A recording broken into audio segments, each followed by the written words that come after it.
अगर मैं कहूँ कि आप सिर्फ एक एसएमएस भेजकर ड्राफ्ट वोटर लिस्ट में आपका नाम है या नहीं पता कर सकते हैं, या चुपके से आपका नाम कट गया है या नहीं ये भी पता कर सकते हैं। देखिए, सबसे बड़ी बात यह है कि इसके लिए आपको कोई इंटरनेट की आवश्यकता नहीं है, और उससे भी अच्छी बात यह है कोई एंड्रॉइड मोबाइल ही जरूरत है, इसकी भी आवश्यकता नहीं है।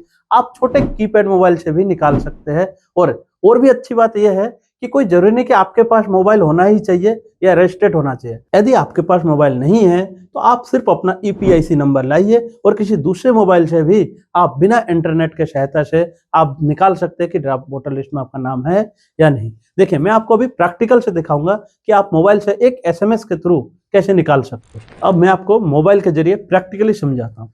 देखिए, सबसे पहले आप क्या करेंगे, सबसे पहले आप अपने मैसेंजर पर जाएंगे। जैसे मैसेंजर पर जाएंगे तो आप अपना न्यू चैट में जाएंगे। न्यू चैट में जैसे आपको दिखेगा कि वहाँ टू लिखा है, टू मतलब जहाँ पे आप भेजोगे, तो वहाँ पे आप क्या करेंगे, आप 1950 पे क्लिक मार देंगे। तो जैसे 1950 लिखेंगे, देखिए अब आपका टेक्स्ट मैसेज आ जाएगा। टेक्स्ट मैसेज में आप क्या करेंगे, यहाँ कैपिटल में ईसीआई लिखेंगे। जैसे आप ईसीआई लिखेंगे उसके बाद एक स्पेस देना जरूरी है। स्पेस देने के बाद आप अपना इपिक नंबर डाल देंगे। जैसे आप अपना इपिक नंबर डाल देंगे तो उस पर आप 1950 में आप सेंड कर देंगे।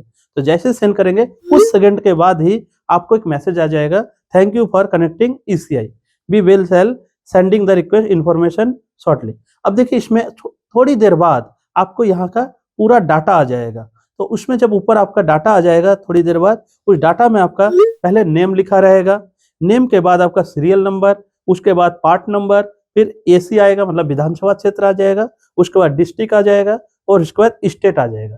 तो इस तरह से आप घर में बैठकर ही पता कर सकते हैं कि ड्राफ्ट लिस्ट में आपका नाम आया है या नहीं। इस तरह आप बिना इंटरनेट के एक एसएमएस के थ्रू आप घर में बैठ के ही पता कर सकते हैं कि ड्राफ्ट वोटर लिस्ट में आपका नाम आया है या नहीं। मैं आशा करता हूं कि आपको ये अच्छा लगा हो।